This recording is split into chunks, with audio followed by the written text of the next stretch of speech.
첫 번째 문제입니다. 사람들이 정신과 방문을 망설이는 이유는 진료 기록이 남는 것을 두려워하기 때문인데요. 그렇다더라. 하지만 이것은 정신과에 대한 잘못된 오해로 실제 정신과 진료 기록이 남는 곳은 자신이 진료받은 병원을 비롯한 단 두 곳뿐이라고 합니다. 정신과 진료 기록이 남는 두 곳은 어디일까요? 이거 뭐 무조건 맞춤이네. 이거는 저희는 뭐 당연히 아는 것이고. 한 군데는 나는 약간 감이 오는 데가 있어요. 의료보험공단. 그거랑 법무부. 나는. 병원 이름이 범죄 기록. 그러니까 법 경찰서 이쪽 아무튼. 그러니까 약간 아니에요? 그쪽 아니죠. 그쪽 아니에요? 해외에서는 정신과 병원 다니는 것도 그냥 우리가 아파서 가는 거랑 똑같은데 우리나라는 유독 정신과 하면은 내가 이상한 사람처럼 보이면 어떡하지? 그게 이제 사람들이 그 인식 때문에 예전에 우리 어렸을 요새는 때 많이 전혀 그래도 이상한 좀 게 변화가 아니거든. 됐지만 예전에 진짜 심했지. 그러니까 정신병원 가는 걸 굉장히 하대했어. 맞아. 그 진짜 그런 기억이 문제 있는 사람처럼 했는데 전혀 그게 아니잖아요. 그러니까 왜냐하면 많은 분들이 이제 정신과에 잘 안 오시려고 하는 이유가 그 기록이 진료 기록이 남고 그거를 누군가 볼 수 있다라는 그거에 대한 불안이 굉장히 크거든요. 그러니까 정신과에 가면은 다른 정신과에서도 내 기록을 알겠지 막 이렇게 생각하시는 분들도 많아요. 몰라요? 몰라요. 그 병원과 병원만 병원 사이에서도 안 된다는 거예요. 절대 알 수 없어. 딱 그 병원의 주치의만 다시 확인할 수 있는. 그러면 두 곳을 한번 맞춰보자. 홈페이지? 그러면 안 되지. 거기 다 나오잖아. 다른 사람들이 다 경훈이 보니까. 웬일이야? 오 좋았어요. 경훈이가 챙기는 걸 처음이다. 경훈이가 누구 약간 이렇게 면박 주는 것처럼.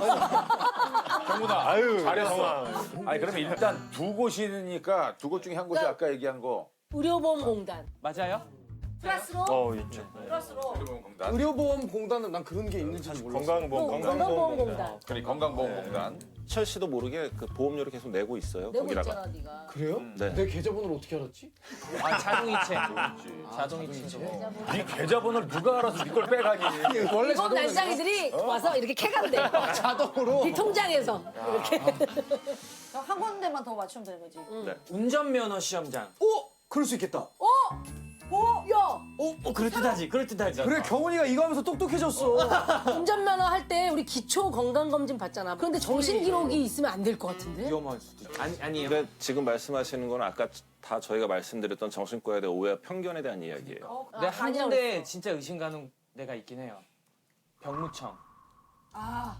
왜냐면 우리 군대 딱 들어갔어도 그렇다. 적성 검사라는 걸 하잖아요. 어. 그거 하기 전에 좀 그래도 어느 정도 인지를 하고 있어야지 이게 좀 도움이 될 것 이렇게 같아요. 똑똑해졌어. 합리적인 의심이긴 한데 아니에요.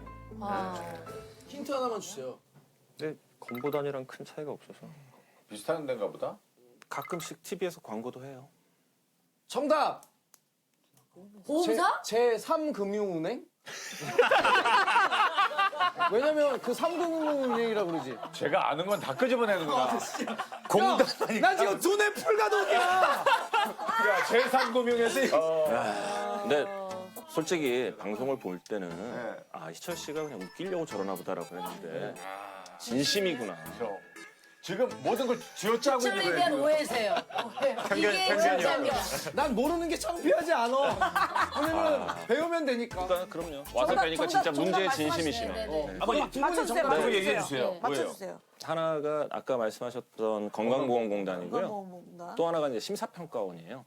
그런 게 그런 게 어딨어요. 그게 뭐냐면 제대로 진료를 했는지 심사를 하는 곳이에요. A 병원에서 제대로 진료를 했나라고 평가를 하고 몰랐다. 그 자료를 건강보험공단에 보내요.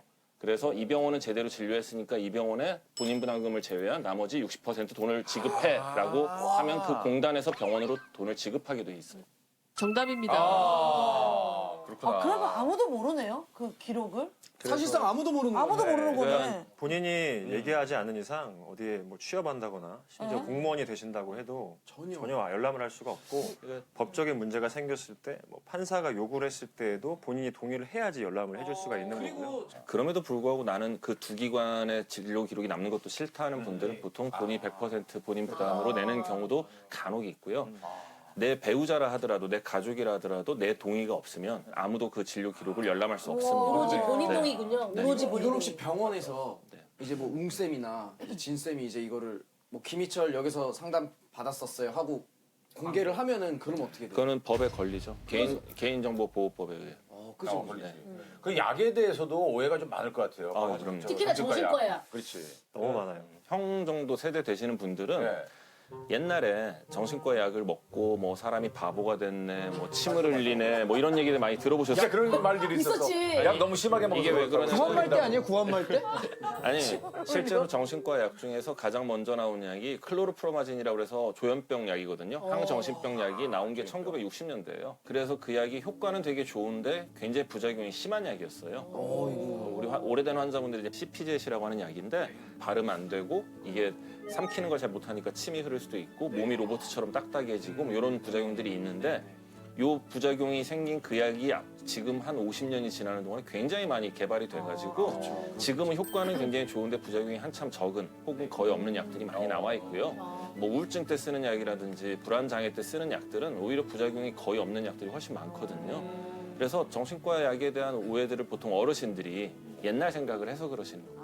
요즘에 절대 그렇지 한 않아요. 번 먹으면 평생 먹어야 돼가 이제 제일 많거든요. 중독에 대한 걱정들을 제일 못 많이 하죠. 끊는다. 네. 중독성이 있는 약이 있어요. 중독성이 있는 약이 있긴 있는데 이 약들이 사실은 알코올을 본따서 만든 약이에요. 그러니까 술이 갖고 있는 성분 중에 일부를 본따서 만든 약이기 때문에 술보다 중독성이 다 낮아요. 아무리 센 중독성이 있는 약이라고 해도 옛날 뭐 언론에 문제됐던 프로포폴 뭐 이런 약도 마찬가지예요. 그래서 사실 술보다는 이 약이 안전해요. 기본적으로 일단 이걸 아셔야 되고 그러니까 정신과는 중독성이 있는 약을 가장 보수적으로 쓰는 집단이에요. 가장 잘 안 쓰려고 해요. 근데 중독성이 있는 약을 초반에는 써야 되는 때가 있어요. 강력한 효과를 원할 때. 이제 공황장애라든지 이럴 때는 초반에 이제 약을 좀 세게 써야 되거든요. 안정을 좀 시켜야 되니까. 예, 안정을 많이 시켜야 되니까. 그때는 초기에 쓰다가 사실 나중에는 빼요. 그리고 중독성이 없는 대부분의 항우울제라는 약으로 이제 치료를 하게 되는데 많은 분들이 한 번 약을 먹으면 계속 약을 먹어야 된다. 나는 정신과 그래서 약 못 먹겠다. 이제 이렇게 생각을 해버리는 게 문제죠. 그러니까 이제 항정신병 약, 조현병 때 쓰는 약 같은 경우에는 그 약에 중독성이 생기는 게 아니라 그 병 자체가 그 약을 오랫동안 써야 되는 병이기 때문에 약을 오래 쓰는 거고 우리가 제일 많이 사용하는 우울증 약, 항우울제 같은 경우에는 평생 먹어도 중독이 안 돼요, 그 약은. 네. 그 다음에 이제 걱정이 되는 게 잠이 들게 만드는 약. 뭐 제일 많이 하는 게 졸피뎀이라는 약이죠. 그 다음에 항불안제. 이런 것들은 중독이 생길 수도 있어요. 장기 복용했을 때. 그래서 정신건강의학과 전문의들은 보통 환자분들에게 보통 짧으면 3개월, 길면 6개월 이상 그 약을 안 씁니다. 네, 약을 써서 증상을 잡고 그 다음에 서서히 테이퍼링해서 끊게 돼 있어요. 그런 경우가 또 많아요. 그러니까 그 공황장애라든지 불면증이라든지 우울증이라든지 이게 이 불안을 낮춰주는 게 중요하기 때문에 만담이야, 만담. 의사 만담. 이거 예. 우리 프로그램이 무슨 프로그램이야? 동심이. 의학 프로그램. 비타민 아니야? 비타민인 줄 알고 왔는데. 잠깐만 비타민이래. 그 안정제를 쓰게 되는데 이 안정제를 쓰다가 환자분들이 약은 싫고 차라리 술이 낫다 이러면 술을 또 먹어요. 그럼 술을 먹다 약을 먹다 술을 먹다 약을 먹다 둘 다 못 끊게 되는 최악이네, 경우가 최악. 최악이다. 제일 많이 일어나는 일이에요. 맞아, 최악이다. 한마디로 약보다 차라리 술이나 차라리 술 먹는 게 나 그건 완전 틀린 말이야. 100% 틀린 얘기. 오케이 앞으로 그런 말 안 하고 다니겠습니다.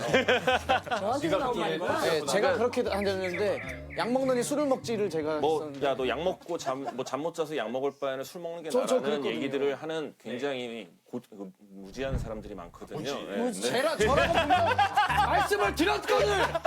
그거를 뭐지? 나라고 했거든.